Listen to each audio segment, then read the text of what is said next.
दर्शक बंधु धर्मज्ञान TV YouTube channel परिवार को आपण को स्वागत। जो मित्र माने ए चैनल को लाइक शेयर और सब्सक्राइब करि नांती से माने लाइक शेयर और सब्सक्राइब करबा को कदापि भूलंतु नहीं। सर्वे भवन्तु सुखिनो, समस्त खुशी रे रहंतु, आनंद रे रहंतु। जगत जननी मां शारदांकर शुभ आशीर्वाद समस्तक उपरि रहु। दर्शक बंधु आज कार्यक्रम रे हमें आलोचना करिबा 2025 मसियार फेब्रुआरी मास किपरि रहिबो। प्रत्येक कुंभ राशि, कुंभ लग्न एवं नाम राशि कुंभ व्यक्ति विशेष मानक पई कोन रहिछि भाग्य एवं भविष्य। दर्शक बंधु कुंभ राशि आगो आपनको पई आसुछि अत्यंत शुभ समय। भाग्य परिवर्तन अनेक किछि शुभ समाचार वर्ष 2025 आपनको दबो। किंतु आपनकर जन्म जातक रे महाग्रह शनिकर उपस्थित विचार योग्य, कारण 7.5 समय आपनकर राशि रे वर्तमान भोग होउछि। शुभ फल मिलिबार जोग सृष्टि होउछि। बृहस्पति शुभता एवं शनि द्वितीय भाव को यात्रा निश्चित भाव रे शुभ फल प्राप्ति करिवे। किंतु जदि आपनकर जन्म जातक रे ग्रह मानकर अवस्थित सठिक न थाए तेबे आपण कदापि शुभ फल प्राप्ति करबा संभव हे न पारे।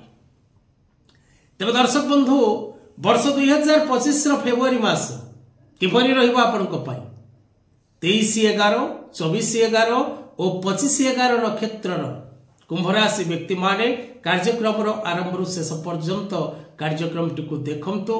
लाइक शेयर सब्सक्राइब एवं निजर मतामत जय बाबा गोरखनाथ जय मां शारदा लिखा कदापि भूलंतु नहीं।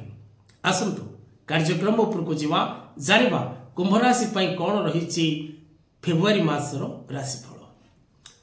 कुंभ राशि व्यक्ति नीलम रत्न धारण करिबा, पाना रत्न धारण करिबा, हीरा रत्न धारण करिबा अत्यंत शुभप्रद। कुंभ राशि व्यक्ति हनुमान जंत्र कवच, दक्षिण कालिका जंत्र कवच एवं मां बगलामुखी जंत्र कवच धारण करिबा अत्यंत शुभप्रद होइथाय। कुंभ राशि व्यक्ति प्रत्येक शनिवार दिन महादेवंकर दर्शन करिबा एवं प्रत्येक शनिवार दिन शनि भगवान कर दर्शन करिबा शुभप्रद होइथाय। कुंभ राशि व्यक्ति कोनोसी कार्य आरंभ करिबा पूर्वरु विज्ञ गुरु गुरुजन एवं पंडित बा कोनोसी प्रकार मार्गदर्शन करोथिबा व्यक्ति विशेष मानक सह आलोचना करी प्रत्येक कार्य करिबा नित्यांत आवश्यक। आसंतु कुंभ राशि व्यक्तिंक पई फेब्रुआरी मास लाभप्रद शुभप्रद एवं आपनको अनेक क्षेत्र रे अनेक प्रकार सौभाग्य प्राप्ति करिवार सुयोग प्रदान करिवो। व्यवसाय क्षेत्र रे थिबा प्रत्येक कुंभ राशि व्यक्ति खुशी और आनंद होंतु। सफलता आपनको निकटतर हबो। व्यवसाय क्षेत्र में आप सफलता प्राप्ति करेंगे। पारिवारिक जीवन में सुख समृद्धि आनंद लाभ करेंगे। Share market, trading, export import, real estate, stock market आदि क्षेत्र में थिबा प्रत्येक कुंभ राशि व्यक्ति समय उत्तम रहिबो। सफलता प्राप्ति करेंगे। सफलता विभिन्न दिगरु कर्म क्षेत्र, व्यवसाय क्षेत्र, चाकरी क्षेत्र, आपणकर विशेषकर पारिवारिक क्षेत्र एवं शत्रु मानक ठारू मध्य आपण सफलता प्राप्ति करेंगे। शत्रु माने नतमस्तक हेबे, शत्रु माने पराजित हेबे, शत्रु माने आपणकर शरणागत हेबे। विशेषकर विभिन्न प्रकार सुख एवं सौभाग्य लाभ पई समय रहिछि। नूतन व्यवसाय आरंभ करबा को आशाय थिबा प्रत्येक कुंभ राशि व्यक्ति नूतन व्यवसाय आरंभ करंतु। समय आपणको फर रे रहिबो। समय आपणको साथ दबो, भाग्य आपणको साथ दबो एवं आपण निश्चित भाव रे नूतन व्यवसाय आरंभ करि परिबे। नूतन कर्म प्राप्ति करि परिबे।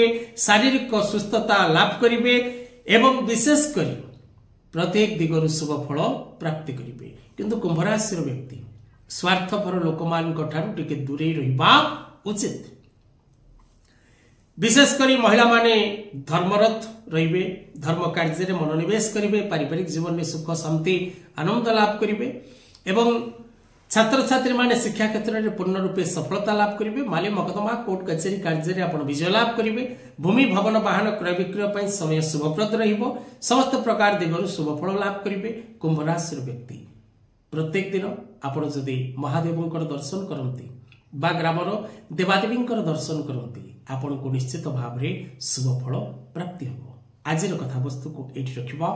जय जगन्नाथ।